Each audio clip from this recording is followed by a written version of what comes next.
Oke, kita lanjutkan ya. Ada kedengaran suara Ibu kan? Ada, Bu. Nah, jadi apa sih tujuan dari PIO ini ya? Jadi tujuan dari pelayanan informasi obat ini selain kita memberikan informasi ya, kita menyediakan informasi mengenai obat pada pasien dan juga kita menyediakan informasi untuk si pembuat kebijakan. Ya, jadi tidak hanya kepada pasien atau tenaga kesehatan saja, baik itu di lingkungan rumah sakit atau di lingkungan apotek ya, tapi kita juga memberikan informasi ke si pembuat kebijakan. Nah, contohnya misalnya kita berbicara di lingkungan skop rumah sakit ya. Di rumah sakit itu kan ada kebijakan-kebijakan, ada standar terapi, ada formularium, ya, ada panduan. Nah, itu semua dibentuk oleh tim, ya, bukan dibentuk oleh satu orang saja, tetapi dibentuk oleh tim. Nah, jadi timnya bagaimana? Ya, timnya itu sudah ada di dalamnya berbagai macam profesi atau tenaga medis, ya, tidak hanya dokter, tapi juga ada apoteker, ada perawat juga atau nurse ya di dalamnya. Nah, sehingga perlu kita berikan informasi terkait dengan obat ya. Tentunya nanti di informasi tersebut sangat bermanfaat untuk dalam penentuan kebijakan ya. Contoh di sini penyusun standar terapi itu adalah panitia farmasi dan terapi. Ya, penyusun formularium di rumah sakit itu panitia farmasi dan terapi. Nah, sehingga informasi-informasi yang terbaru, informasi yang update itu didapatkan oleh PFT sehingga panduan yang dibikin atau standar terapi yang dikeluarkan oleh PFT itu juga merupakan standar yang sudah update ya, sudah terbaru juga. Nah, untuk itu perlu kita berikan informasi. Kemudian selain itu apalagi setelah kita berikan informasi ini, tentu dengan kita memberikan informasi obat ya, orang akan melihat profesionalisme kita ya, orang akan menghargai kita, orang akan mengatakan kita bahwa oh dia memang apoteker, dia memang sarjana farmasi yang menguasai bidangnya, yang paham tentang bidangnya. Ya, sehingga profesionalisme kita juga akan meningkat. Kemudian apalagi ya tentunya tidak lain dan tidak bukan dengan kita berikan informasi yang baik, yang benar, yang akurat, yang up to date, pengobatan atau terapi yang rasional itu akan tercapai. Ya, jadi menunjang tujuan kita dalam penggunaan obat yang rasional. Nah, ini adalah tujuan dan harapan dari pemberian informasi obat. Nah, seperti yang Ibu sampaikan sebelumnya, ke siapa saja sih kita atau sasaran kita dalam memberikan informasi obat tersebut? Ya, bisa kepada pasien atau keluarga pasien ya. Kemudian ke tenaga kesehatan, baik dokter, dokter gigi. Dokter gigi perlu kita kasih informasi ya? Perlu, kan mereka juga menggunakan obat. Mereka juga menggunakan senyawa-senyawa kimia lainnya yang digunakan untuk treatment gigi, ya, untuk treatment gigi, untuk penggunaan penata laksanaannya. Kemudian perawat, ya, sudah pasti perawat, bidan, asisten apoteker perlu kita kasih informasi ya, perlu, ya, karena juga kompetensinya tidak sesuai tidak sebagus atau tidak sebaik kompetensi dari apoteker, ya. Nah, tentu ada hal-hal yang mungkin tidak dipahami oleh si asisten apoteker ini, sehingga kita berikan informasi. Dan kepada siapa dan ke lain-lainnya ya, kepada masyarakat awam perlu kita berikan informasi ya, perlu. Nah, contohnya ya, misalnya saudara nih punya tetangga ya, kalau cerita Ibu aja lah, Ibu pribadi ya. Ibu punya tetangga dulu waktu Ibu masih kuliah, ya masih di ya masih S1 lah ya, belum sarjana juga, masih di tingkat-tingkat sama seperti saudara lah. Jadi ada tetangga yang punya riwayat jantung, ya dia hipertensi jantung, setiap bulannya dia kontrol ke puskesmas, dia ke rumah sakit ya, kontrolnya ke rumah sakit, dapat obat kalau askes itu kan dulu dapat obatnya untuk sekali sebulan. Nah, jadi satu kantong plastik besar, satu kantong plastik, nggak besar juga sih, yang kecil lah ya, kantong obat itu, dia dapat obat untuk 1 bulan. Obatnya nggak hanya satu macam jenisnya, bahkan ada sampai 5 jenis. Ya, jadi penuh lah kantong plastiknya itu dengan obat. Nah, dia datang ke rumah karena dia tahu ibu anak farmasi, belajar tentang obat apa-apa. Kita hanya belajar sedikit, tapi banyak itu yang bertanya seperti itu. Ibu yakin dan percaya pasti ada atau enggak keluarganya. Ya, jadi dia rutin setiap selesai dari rumah sakit, dia langsung mampir ke rumah cari ibu. Nah, langsung nanyakan. Yang namanya kalau udah berumur ya, kadang kan suka lupa. Nah, permasalahannya yang terjadi, yang real terjadi di lapangan itu, kadang etiketnya itu nggak jelas. Kapan diminumnya? Ada sih 2 kali seharinya ada, ya. Tapi kapan diminumnya? Setelah makan, sebelum makannya itu kan paling sering kalau kita lihat di etiket obat ya, paling sering dilupakan sama farmasinya, mencoret setelah makan atau sebelum makannya, ya. Nah, setelah makannya gimana? Adapun misalnya ada dicoret setelah makan, tapi setelah makan ini gimana maksudnya? Ya, boleh nggak misalnya setelah makan, tapi sekitar 2 jam setelah itu baru dimakan, diminum obatnya. Atau setelah makan, kan lagi kenyang-kenyangnya itu ya, langsung minum obat itu gimana? Itu kan artinya sama-sama setelah makan ya. Nah, itulah yang namanya bias, informasi bias. Apa sih maksudnya setelah makan ini? Ya. Nah, kemudian ada lagi, dia dapat obat kan, ditanya. Nah, kita masih belum paham ya, karena ibu kan masih masa pendidikan waktu itu. Kita keluarkanlah buku kita, ya. Karena kalau obat itu merek dagang ya, banyaknya merek dagang ya. Ya keluarkan buku, apa bukunya kalau kita mau lihat merek dagang, mau lihat zat aktif. ISO. Nah, keluarkan ISO-nya. Ya, kalau untuk anak kuliahan mah ISO nggak apa-apa ya. Kita keluarkan ISO, kita tanya lihat ini, oh ini isinya ini, begini kan. Ya, jadi merek obat ini isinya ini. Oh ini untuk ini. Nah, kita kasih tahu kalau ini untuk apa. Ya, itu artinya kita udah ngasih informasi. Walaupun kita masih sebatas ya informasi yang kita dapatkan hanya minim ya. Nah, tapi setidaknya sudah bermanfaat bagi si penanya ya, bagi tangga ibu itu udah sangat bermanfaat sekali sama dia. Walaupun belum jadi apa-apa kita. Ya, jadi dia rutin setiap bulan selesai dapat obat, ada yang obat baru, kadang dia lupa juga ya obat-obat yang lama itu padahal udah dikasih tahu ini obat ini, oh ini obat untuk jantung, oh ini obat untuk hipertensi, oh ini minumnya setelah makan, oh ini minumnya setengah jam sebelum makan gitu kan. Nah, kadang dia lupa, datang lagi, minta tolong lagi dituliskan lagi di kertasnya. Ya, nah artinya apa? Walaupun kita masih belum menjadi sarjana farmasi, kita sudah bermanfaat untuk orang lain. Ya, nah jadi ilmu itu sangat bermanfaat. Ya, jadi artinya apa? Informasi obat ini bisa kita berikan ke yang lainnya. Ya, tidak hanya profesi kesehatan, tidak hanya pasien. Ya, artinya jatuhnya kalau orang lain dia minum obat, artinya dia jadi pasien ya. Walaupun kita bukan dokter atau kita bukan apoteker, tapi berarti dia orang sakit, berarti dia pasien. Oke, kemudian pihak lain dalam segi hal yang Ibu sampaikan tadi bahwa manajerial ya dalam pembuat kebijakan. Nah, ini juga sangat penting. Contohnya, kita kasih informasi ke pemerintah misalnya.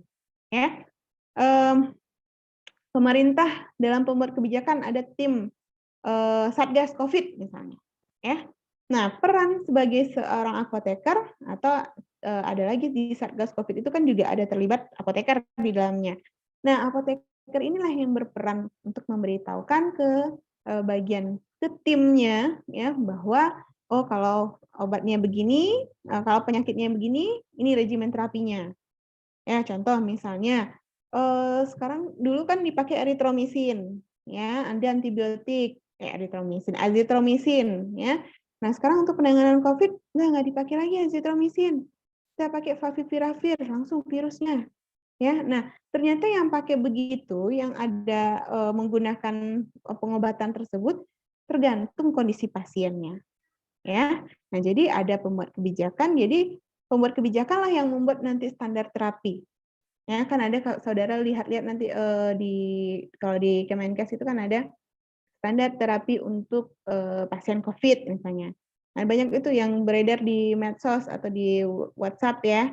Kalau untuk pasien isoman ini terapinya. Kalau pasien isoman dengan gejala ringan, ya, begini terapinya. Dengan gejala sedang, seperti ini terapinya. Ya, itu adalah standar terapi yang dikeluarkan oleh dari si pihak manajemen ini, ya, atau penelitian klinik. Kemudian apa saja faktor yang perlu kita berikan, yang kita harus perhatikan sebelum kita memberikan informasi obat, ya, supaya informasi yang kita sampaikan ini enak diterima, ya, mudah diterima, mudah dipahami, kemudian kita pun yang sebagai si pemberi informasi nyaman memberikan informasi dengan baik, maka ada hal-hal yang harus kita perhatikan. Yang pertama tentunya referensi kita, ya, reference. Sumber informasi obat, di mana literaturnya saudara baca? Ya, kalau tadi misalnya Ibu bilang, Ibu bacanya di ISO. Nah, itu kan sebenarnya hanya sebatas kita tahu nama zat aktif obat, ya. Kalau ISO, itu Ibu sarankan ISO atau MIMS, saudara hanya melihat zat aktifnya saja. Ya, karena kan merek dagang nggak ada di buku literatur ya. Yang adanya hanya di ISO atau di MIMS. Ya, kita tahu zat aktifnya apa, ya, komposisinya apa. Nah, dari situ jangan terlalu percaya juga dengan MIMS dan ISO terkait dengan yang lain-lainnya. Lihat ke referensi yang memang sudah baku, ya. Contoh misalnya textbook yang ada di ya, kalau mengenai obat-obat AHFS misalnya, ya. Kemudian apalagi ini yang dikeluarkan oleh BPOM, apa namanya itu? Bukan BPOM sih, apa? Kemenkes, PIO, ya, PIO nasional, ya, PIONAS, ya, itu kan ada e-booknya, ya. Nah, boleh kita lihat itu, ya. Tapi jangan lihat di ISO atau MIM, karena kan PIO pun juga masih banyak juga yang ada beberapa juga yang salah gitu ya. Nah, tapi di dalam PIO ini dia sudah dibentuk timnya, ya. Nah, kalau ISO MIMS itu bisa saja terjadi kesalahan, ya, walaupun ya tidak banyak sih, cuma mereka lebih menjelaskan yang simple ya, karena kan juga obat banyak, informasi yang dituangkan nggak secara detail ditulis di sana. Ya, jadi sumber literatur kita harus pegang dulu, mau pakai yang mana ini, ya. Kemudian kalau udah dapat literaturnya, kita udah pede nih, kita mau nyampaikan informasi, berarti kita dapat sumber yang valid, ya. Nah, kemudian di mana kita berikan informasi, tentu kita perhatikan tempatnya. Ya, kalau misalnya sambil jalan saudara ngasih informasi, nanti ya sambil jalan ya begitu juga ya, informasinya akan berlalu juga. Nah, tapi kalau misalnya kita ngobrolnya sambil duduk, kita kasih informasinya dengan nyaman, ya, ada meja, ada ruangannya, ya, tentu akan lebih baik lagi. Setidaknya ada meja sama kursinya, ya. Kemudian apalagi tenaganya, ya, siapa yang ngasihnya? Yaitu si apoteker, ya. Kalau misalnya Bu di apotek kan apotekernya cuma satu, nah kebetulan apotekernya lagi ada halangan misalnya ya, terus gimana cara ngasih informasi obatnya? Ya TTK, boleh TTK, tapi TTK kita sebagai apoteker di apotek itu juga harus mendampingi TTK bahwa informasi yang diberikan itu tidak hanya informasi terkait dengan etiket saja, ya, apa kita dampingi sebelumnya, kita bekali TTK-nya dengan ya standar informasi lah ya, yang tadi Ibu bilang tadi dagu sibunya, ya. Nah, kalau tidak tahu dia suruh si TTK-nya itu baca, ya. Nah, tapi yang intinya adalah sesuai dengan dari Permenkes tadi bahwa yang melakukan pemelayanan informasi obat itu adalah apoteker. Kemudian perlengkapan. Nah, kita mau ngasih informasi terkait dengan penggunaan inhaler misalnya. Tapi kita nggak punya ini, bentuk produk inhaler itu kita nggak punya. Ya, kita mau menjelaskan, ya, atau kita nggak punya brosurnya juga nggak ada. Terus kalau kita ngomong, jadi begini ya Bu, nanti tuasnya ininya dipencet, kemudian diapakan, dibuka mulutnya, kan nggak nerima ya, maksudnya susah dipahami, susah diterima oleh si pasien tersebut. Tapi kalau misalnya kita punya alat peraga, ya setidaknya kita punya brosur ya untuk melihatkan seperti apa caranya, ya itu akan lebih mudah dipahami ketimbang kita nggak punya gambaran apa-apa. Nah, lebih baik lagi kita punya alatnya. ya kita peragakan caranya, ya itu lebih mudah lagi dipahami, ya. Kemudian apalagi misalnya punya ini cuci hidung, ya sekarang kan lagi banyak tuh, ya cuci hidung supaya anosmianya cepat sembuh, gitu ya. Sebenarnya enggak juga.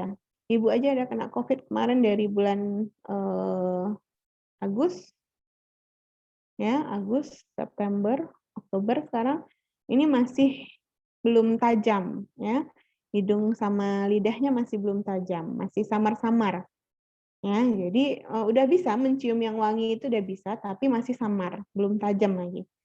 Nah, ya jadi tadi pagi masak ini goreng cabe nggak kecium, cuma kecium sedikit aja, halus sedikit gitu, ya. Nah nggak tahu deh tuh cabenya tadi tuh udah masak atau belum, nggak tahu ya. Yang penting enak lah ya. Nah jadi gitu ya. Jadi perlengkapan itu perlu supaya kita bisa mudah memberikan informasi tersebut ya. Artinya apa? Komunikasi kita efektif. Oke, tadi Ibu sampaikan bahwa kegiatan PIO ini banyak, ada 2 macamnya ya. Bukan banyak, ada 2 macamnya. Ada yang sifatnya aktif dan ada sifatnya pasif. Nah, apa itu aktif? Nah, kalau aktif, ya namanya aktif ya kita ya, tanpa disuruh kita udah langsung kerja gitu. Ya, artinya tanpa ada orang yang nanya, kita udah langsung kerja. Kita udah langsung masih ya tanpa ada yang nanya, kita udah menyiapkan ya informasi-informasi terkait obat. Nah, dalam bentuk apa kita ya? Dalam bentuk bisa berbentuk leaflet atau poster ya, atau berupa buletin ya yang bisa kita bikin, kemudian mungkin juga bisa dalam bentuk seminar-seminar ya, seminar sehari terkait penggunaan obat obat jantung misalnya. Ya, nah itu adalah salah satu kegiatan pelayanan informasi obat yang diberikan secara aktif.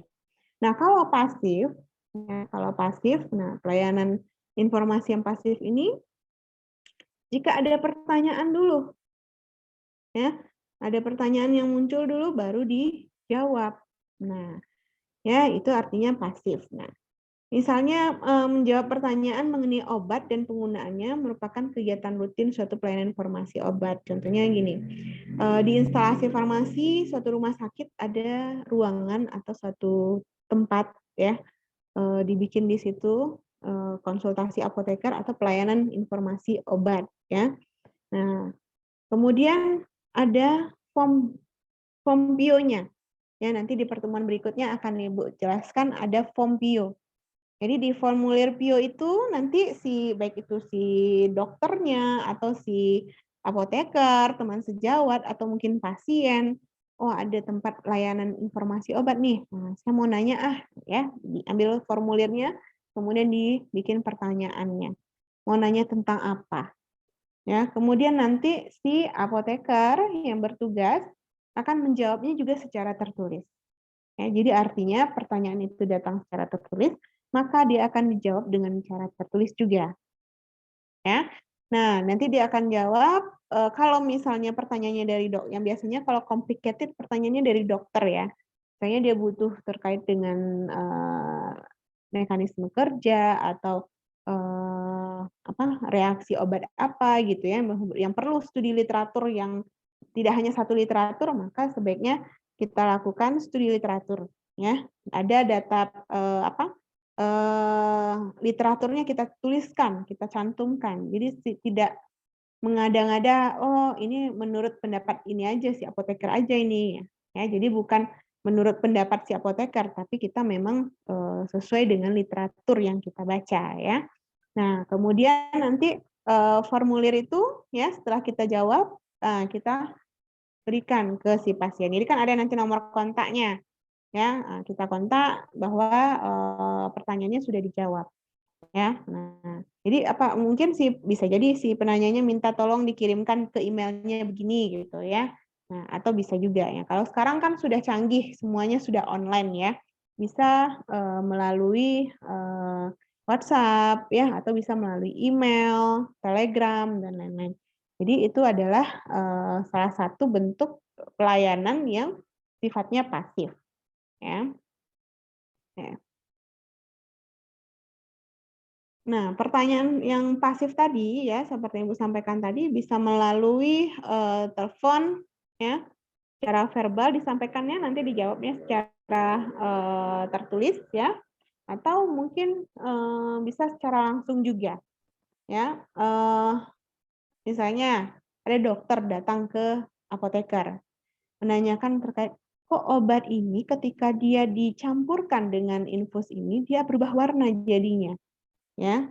Kan saya mau melakukan ini drip misalnya, drip aminofilin dengan dextrosa misalnya. Kenapa ya ketika saya saat dicampurkan itu dia berubah warna. Nah, ya, sehingga si dokter penasaran nanyain ke apoteker. Ada pertanyaan yang masuk nih ya. Nah, berarti bisa secara langsung dijawab oleh apoteker. Ya.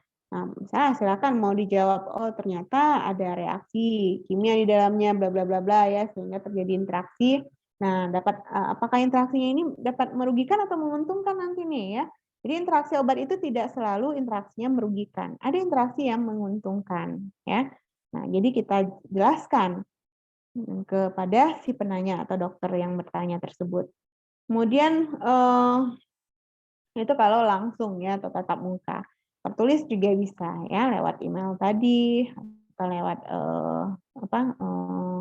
kalau sekarang udah jarang pakai surat menyurat ya. Pos pun juga udah jarang nganterin surat ke rumah ya. Ibu biasanya kalau dulu zaman-zaman dulu tiap punya temen kan ya, tiap sebentar kita berkirim surat gitu ya. Nah kalau sekarang udah nggak ada lagi ya, udah nggak ada lagi, jarang tuh tukang pos datang ke rumah. Yang ada yang datang ke rumah itu apa, ngantar paket ya, paket. Nah ya, Shopee atau apa yang belanja online sekarang yang ada ya, bukan tukang pos yang ngantar ya, walaupun ada paling paket ekspedisinya ya, bukan berupa surat ya, kecuali kalau suratnya surat resmi ya. Ibu pernah dapat surat resmi dari Kemenkes ya, ngurus STRA. Nah kalau misalnya saudara nanti jadi apoteker, STRA-nya itu dikirim masih menggunakan pos ya, jadi dikirim ke rumahnya. Oke, kemudian pertanyaan mengenai obat yang sangat bervariasi mulai dari yang sederhana sampai sifatnya itu urgent ya. Kalau urgent ya langsung aja telepon ya. Kemudian sampai kompleks yang perlu penelusuran literatur ya, maka kita pelajari melalui literatur. Kemudian kriteria ya, kriteria pasien yang perlu diberikan informasi. Nah, kan kita lagi banyak pasien nih Bu, gimana sih caranya? Mana resep racikannya banyak lagi, ya nggak mungkin ya kita semuanya memberikan informasi secara detail kepada pasien. Nah, makanya dipilah. Kita pilah ya. Kita wajib memberikan informasi ke semua pasien, iya, wajib. Nah, tapi informasi yang detail itu perlu kita pilah. Ya, kita prioritaskan, ada skala prioritas kita. Siapa yang perlu kita berikan ya. Yang pertama adalah kita lihat dari resep, kalau dia polifarmasi, nah ini kandidat untuk diberikan informasi nanti nih. Ya, informasinya detail nih. Ya. Kemudian apa lagi? Kalau polifarmasi itu poli kan artinya banyak ya. Nah, 5 atau lebih obat dalam waktu yang sama. Intinya adalah waktu yang sama. Ya. Jadi misalnya ada 6 resep misalnya, ada 6 buah obat. Kemudian ada beberapa obat yang diminum di waktu yang sama. Nah, baru itu namanya polifarmasi. Ya, jadi dia akan cenderung timbul interaksi obat. Ya, atau akan berpotensi terjadinya interaksi obat. Udah jam berapa ini? Belum ya. Kalau udah jam 11 kasih tahu Ibu ya. Oke, kemudian pasien dengan menggunakan obat yang memiliki indeks terapi yang sempit. Ya, contohnya seperti digoxin, ya, carbamazepin. Nah, kalau obat-obat tersebut, ya, pasien tersebut mendapatkan obat-obat dengan indeks terapi sempit, maka ini salah satu kandidat untuk diberikan pelayanan informasi. Kemudian ada lagi yang obat dengan perhatian khusus. Nah, perhatian khusus ini maksudnya mungkin dia punya ADR atau adverse drug reaction yang cukup berbahaya atau cukup merugikan, ya. Kemudian kalau dia digunakan jangka panjang dapat mengakibatkan masalah pada kesehatan pasien, ya. Atau obat yang kalau digunakan mungkin harus hati-hati, ya, pasiennya hati-hati atau memang sedikit berat efek sampingnya misalnya, ya, tapi pasiennya nggak perlu khawatir karena itu hanya efek samping dari suatu obat, ya, bukan karena keracunan atau apa, ya. Nah, kalau kita hentikan obatnya dia akan berhenti, efeknya akan berhenti. Nah, seperti itu. Ya, contohnya pada warfarin. Nah, warfarin apa efek sampingnya?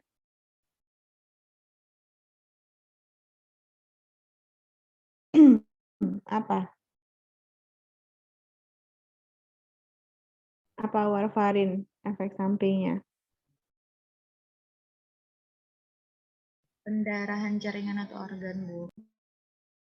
Pendarahan, ya, pendarahan, terutama pada bagian yang paling sering itu ada pada lambung, ya, karena pada penggunaan warfarin ini pasiennya nanti akan muntah-muntah, ya, akan kurang nafsu makan, ya, sehingga terjadi pendarahan, ya. Nah, ini yang harus hati-hati, ya, kalau ada efeknya terlalu berat mungkin nanti warfarinnya dihentikan, ya, dihentikan terlebih dahulu, tunggu kondisi pasiennya kuat baru dilanjutkan lagi. Kemudian anti kanker, apa yang kita takutkan? Anti kanker. Namanya juga anti kanker, berarti dia sitotoksik. Kalau sitotoksik bagaimana?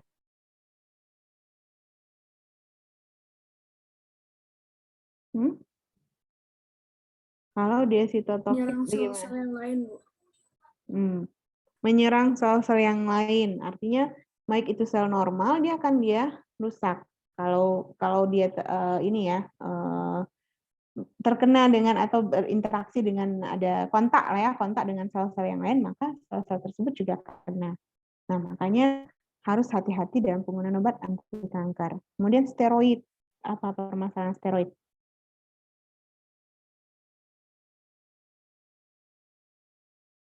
Apa permasalahannya penggunaan steroid? Meningkatkan resiko diabetes, Bu. Selain itu apa lagi? Osteoporosis, Bu. Osteoporosis, ya, ada menyebabkan resiko terjadi diabetes. Apalagi yang familiar?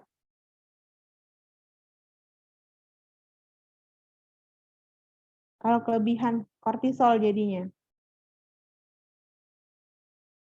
kan dia kortikosteroid, ya. Nah, sehingga si pasien kelebihan kortisol, apa jadinya? Meningkatkan tekanan darah. Tekanan darah, selain itu apa? Ada istilahnya moon phase, tahu? Moon phase. Ada yang tahu apa itu moon phase? Artinya apa moon phase? Nah, ini ada Membengkak ya, Bu. Ya, membengkak. membengkak. Coba yang pintar bahasa Inggris nih ya. Si MC kemarin siapa namanya? Anisatul Khairat, siapa? Siapa namanya? Hafizatul Akrami. Mana videonya nih, Hafizatul? Apa arti moon phase?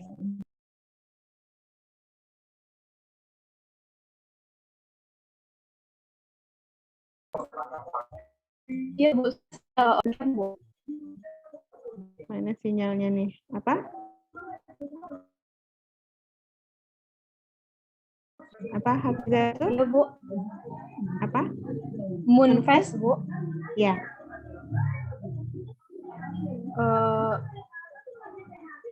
Untuk kondisi ini saya kurang tahu moon phase dalam artian ini apa, Bu. Ya, ditransferkan aja moon phase.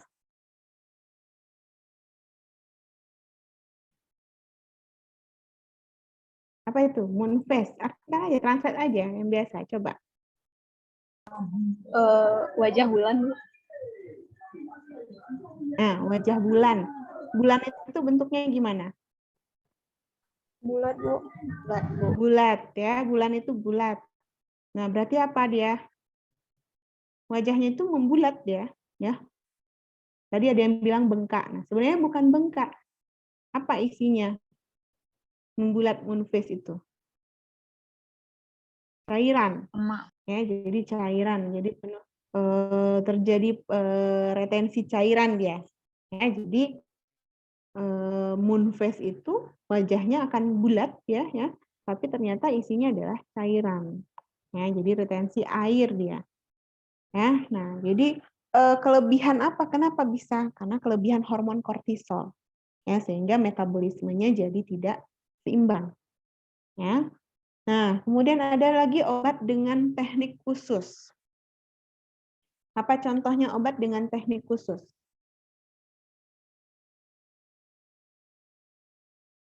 Contoh misalnya pemakaian suppositoria. Ya, itu kan teknik khusus. Posisinya harus sesuai. Ya, jadi nggak bisa dengan cara jongkok aja gitu ya. Ini masukkan ke anus sambil jongkok dimasukkan, tidak ya, tapi tidur berbaring miring ya. Kemudian salah satu kaki yang bagian bawah diluruskan, kaki bagian atas ditekukkan ke perut ya, kemudian lubang anusnya dibuka sedikit dan dimasukkan ke dalam anus ya. Itu teknik khusus. Atau misalnya insulin yang berbentuk pena itu flex pen insulin ya. Nah, suntiknya gimana? Apakah suntiknya 45 derajat ya atau 90 derajat? Seperti apa? Ya, jadi itu ada teknik khususnya. Ya, jadi obat-obat tersebut perlu kita berikan informasi. Kemudian pada pasien geriatri, pasien pediatri, pasien bayi ya, yang kondisi khusus ibu hamil dan menyusui. Nah, itu juga perlu kita berikan informasi terkait obat. Oke, waktu kita sudah tinggal 5 menit ya. Kita tinggal biasanya Ibu kuliah dengan 2 kali Zoom saja dan waktu juga sudah jam 11. Apakah ada yang mau ingatkan Ibu untuk sampai ke sini ya nanti minggu depan ya.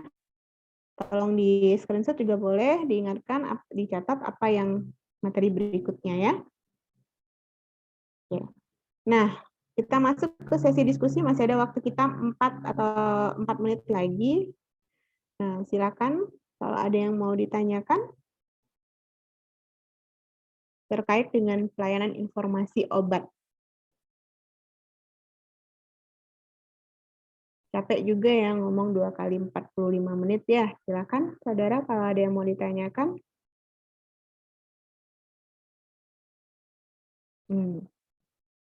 Inilah kalau mahasiswa ya, apalagi kalau cara daring. Kalau offline aja, kadang Ibu juga susah menggali pertanyaan dari mahasiswa. Nah, apalagi kalau daring seperti ini. Coba, seharusnya saudara lebih aktif ya. Kita lebih enak kuliah sebenarnya. Kalau Ibu sih sukanya daring seperti ini. Yang bisa ngelihat langsung tuh wajah kalian. Kalau ada yang tertidur bisa nampak langsung. Apa itu? Pertanyaannya terkait dengan pelayanan informasi obat. Ini masih ada yang tidak mengaktifkan video ini. Febriani, Maulidia, Nur Alima, Shirley.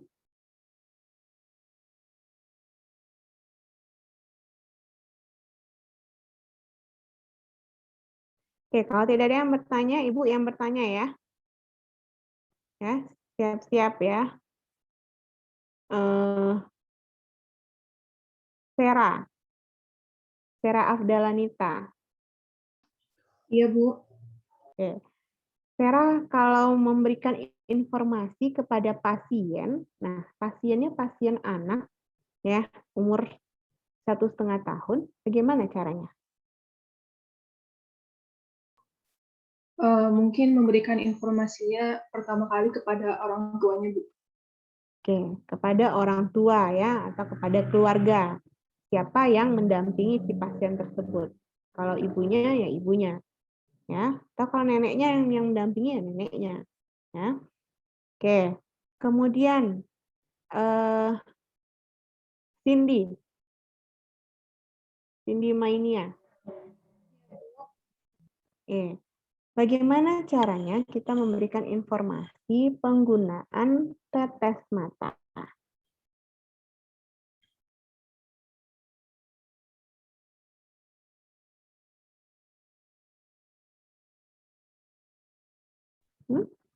Cindy Mainia?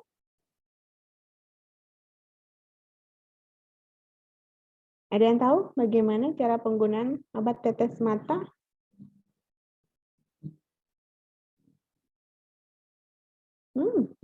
Memangnya nggak pernah nih, ini banyak yang pakai kacamata nih ya. Fitri Arifah, saudara pakai kacamata kan? Bagaimana cara tetes mata? Cara pakai tetes mata?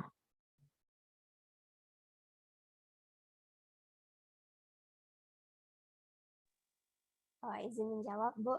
Mungkin cara memakai tetes mata itu ditarik dulu kelopak mata bagian bawahnya baru diteteskan. Ya, ditarik dulu ya, kelopak bagian bawahnya ini membentuk kantong. Dengan gini, tapi gini, dibuka ya. Kemudian baru kita teteskan. Kan ada juga yang nariknya ke sini ya, itu salah ya. Yang betulnya itu adalah kelopak bagian bawah, kemudian tarik keluar sehingga bentuk kantong. Ya. Ya, Bu. Nah. Oke. Alicia Fayansan. Bagaimana ya kalau ada pertanyaan, ya udah 1 menit lagi. Bagaimana caranya, sediaan apa yang kita berikan untuk neonatus? Bentuk sediaannya.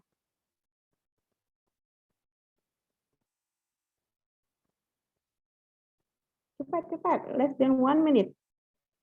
Nah, sediaan drop ya, berupa tetes. Karena neonatus itu biasanya volumenya di bawah 1 mili.